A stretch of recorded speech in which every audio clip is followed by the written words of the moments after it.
Hello everybody, my name is Beck. Welcome to my channel. Welcome back to my channel. Happy New Year. This is my first proper video that I'm filming for 2024. That feels absolutely freaking weird. It is so humid today, so my hair is doing its own thing and I am back to being sick. I was not sick during the entirety of my trip, but the moment I came back, I was sick and I have work tomorrow, so I'm kind of scared. Okay, so I was planning to film this video like last week, like on the beginning of the new year, but like I said, I am sick, so I waited till the very last day of my day off to film this, and I'm still sick, so we're just gonna have to do it. I'm also filming a weekly reading vlog, so you might see some of these books being featured in them. I've been pretty productive since the first week of January, but I'm slowly getting into a reading slump, which I'm hoping that I'll get out of soon. Like for 2 days, I actually felt better, and I thought I wasn't sick anymore, but I'm back to being sick, so I don't know if this is from the hay fever, if the cold is continuing, but I feel like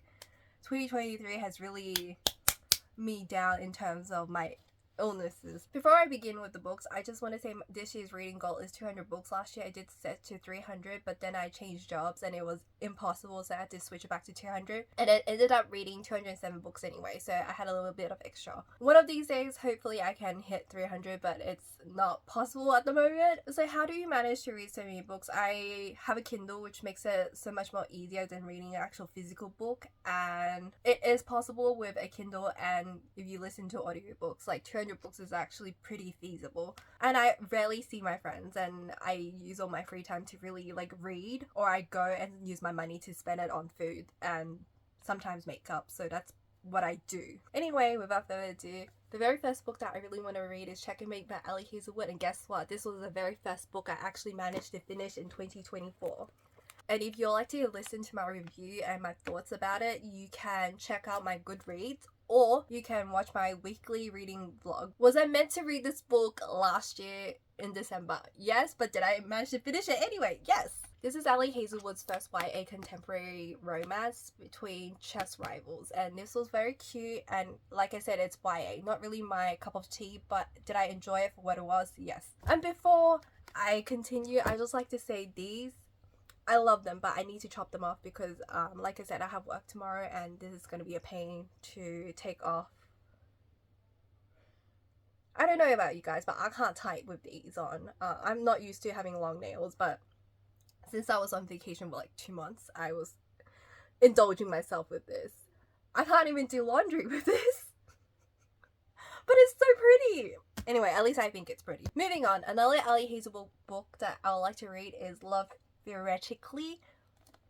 Again, I finished this. This was the second book that I finished in the year of 2024, and I am actually following my TBR list. Go me.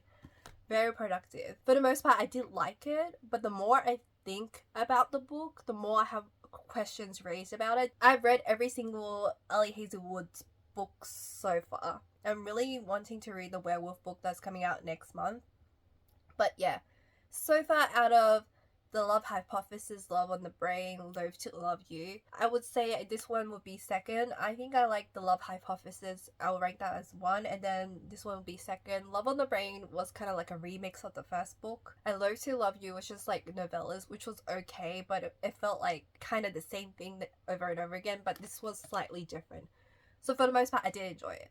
But if you want to see a more in-depth review of this, like I said, I'm filming a weekly reading vlog, and I'll wrap up my thoughts like in that vlog. There was a lot of drama in this book, which I appreciate because it was spicing things up a little bit. Don't know about the romance in this one, but for the most part I thought it was entertaining. That's all I can say. This one focused more on the academia side of things because our main female protagonist is trying to get a job at a specific university that the male protagonist so happens to work at, and there's a whole situation about it. I don't know how to explain it properly because I'm currently functioning with like 0 brain cells, but anyway, TLDR, I'm almost done with the Ali Hazelwood catalogue and I'm happy about it. Moving on to the next series that I attempted, and I'm really following my TBR. I am not a lie this year, so I actually managed to once again on the 3rd of January finish Terms and Conditions by Lauren Asher from the Dreamland Billionaire series.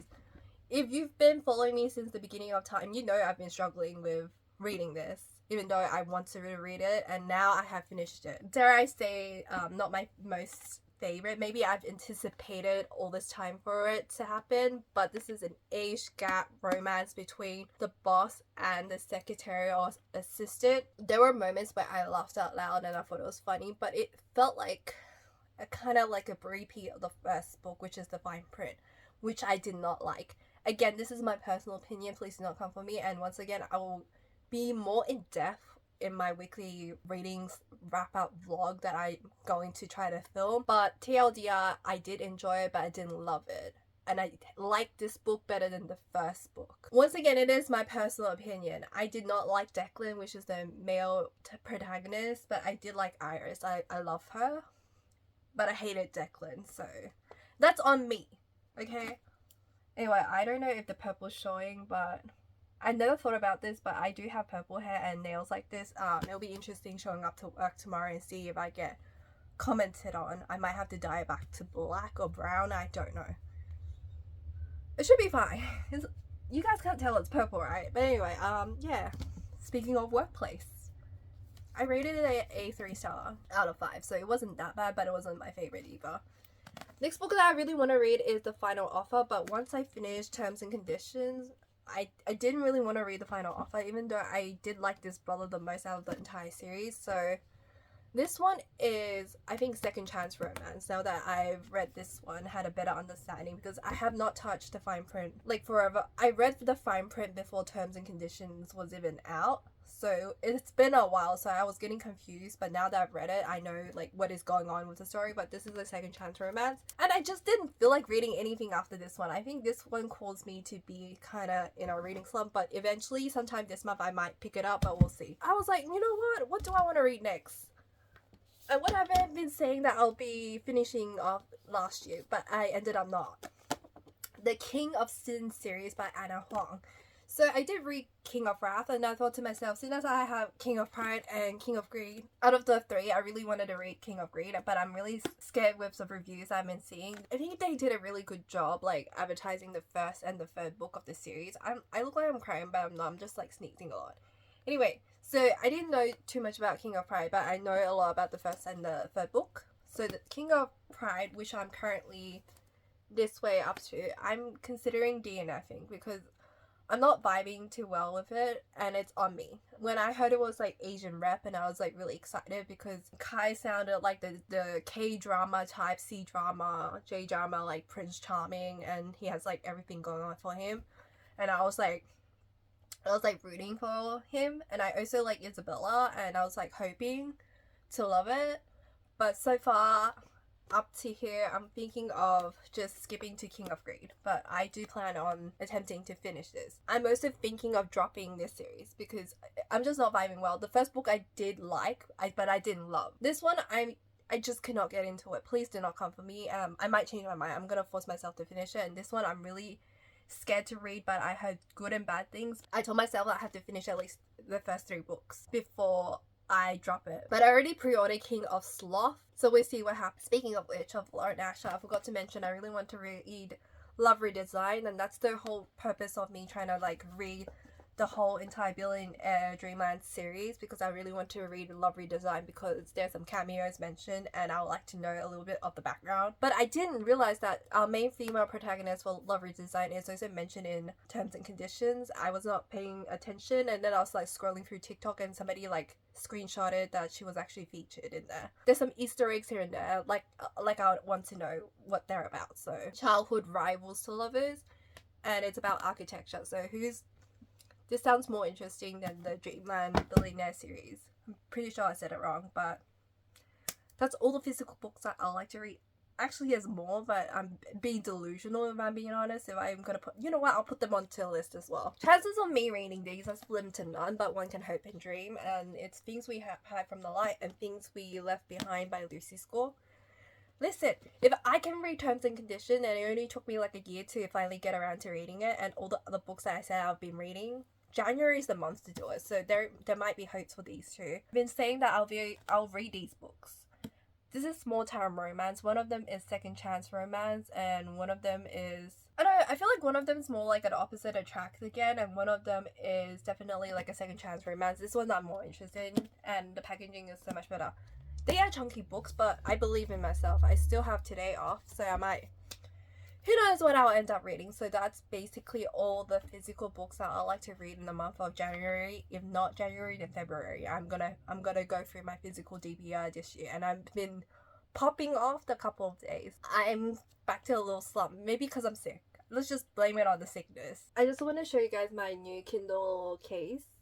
This is the Paperwhite. It's the cutest thing ever that I bought from China. And I don't know if you want to see like a haul from like China and stuff, but I bought a couple of cases. This is so freaking cute. Anyway, there's some Kindle Unlimited stuff that I like to read. I want to start reading Rena Kent's books, but it is a bit overwhelming and I'm a bit scared to start. I don't know how to start. I am back to my temporary contemporary romance phase, so while I'm still at it, I'm gonna try my best to read all the books. And here are some library loans. Here are the Kindle Unlimited, and here are some of the arcs that I like to read as well.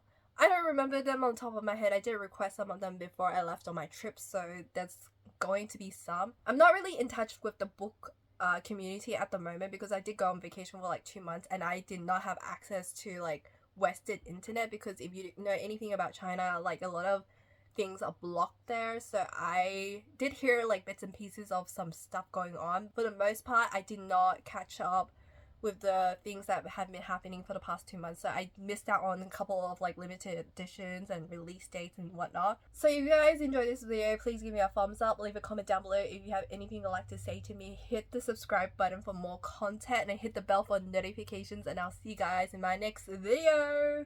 Bye.